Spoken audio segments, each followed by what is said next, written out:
Assalamualaikum warahmatullahi wabarakatuh. Indonesia dikenal sebagai negara agraris karena sebagian besar penduduknya memiliki mata pencarian sebagai petani. Sebagai negara agraris, kontribusi pertanian belum mampu membuat para petani sejahtera. Bisa dibilang masih jauh dari kata sejahtera. Jadi, jangan heran kalau banyak orang Indonesia yang akhirnya memilih menjadi TKI ke Malaysia. Anehnya TKI kita di Malaysia juga bekerja di sektor pertanian. Tapi petani kita justru merasa sejahtera dengan bertani di negeri orang.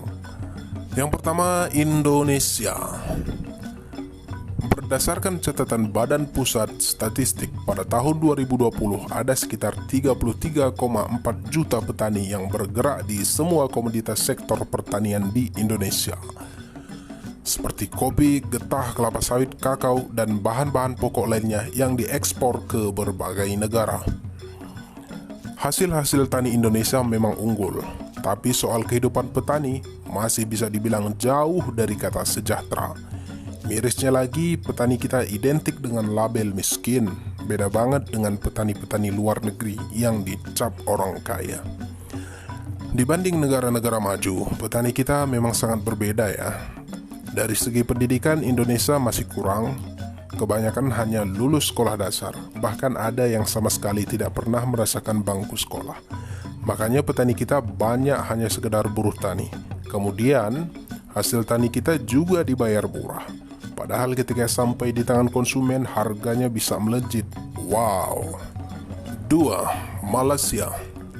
Meskipun Indonesia dan Malaysia bertetangga, tapi soal pertanian, Malaysia masih jauh lebih unggul. Salah satunya soal teknologi. Indonesia masih tertinggal jauh mengenai teknologi. Dari sisi jumlah petani, Indonesia jauh lebih banyak. Data statistik 2010, petani Malaysia hanya berjumlah 615.000. Tapi, sektor pertanian Malaysia menjadi salah satu penyumbang terbesar pendapatan negara. Bahkan Malaysia pernah mencapai peringkat 17 dunia sebagai pengekspor terpenting dunia. Selain itu, yang membuat pertanian Malaysia maju adalah perhatian pemerintah setempat. Pemerintah di sana mengurusi teknis-teknis pertanian seperti irigasi, bibit maupun pupuk. Mereka juga memikirkan bagaimana petani selalu untung, salah satunya yaitu menerapkan kebijakan harga. Petani untung saat musim panen tiba. 3. China. Soal jumlah petani, China jauh lebih banyak dari jumlah petani Indonesia. Di negara berpenduduk terbanyak ini, ada 300 juta jumlah petani.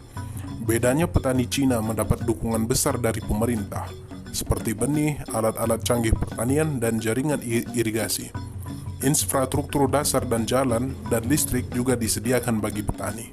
Salah satu perbedaan mendasar adalah dukungan pemerintah Cina dengan bantuan langsung tunai untuk petani yang sudah tua. Petani yang memasuki masa pensiun diberi tunjangan, jadi pertaniannya dilanjutkan oleh anak cucunya, sehingga produktivitas pertanian tetap jalan. Selain itu, dukungan pemerintah dengan teknologi smart farm yang memungkinkan petani menanam sayuran tanpa tanah dan sinar matahari.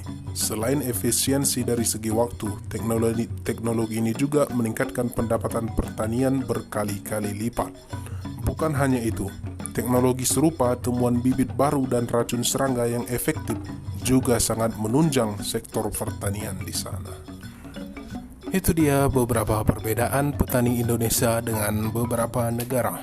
Semoga inspirasi ini menambah wawasan kita dan bisa menambah semangat kita untuk menjadikan Indonesia sebagai negara agraris dan menjadi lumbung pangan dunia. Terima kasih, sampai jumpa di video selanjutnya. Wassalamualaikum warahmatullahi wabarakatuh.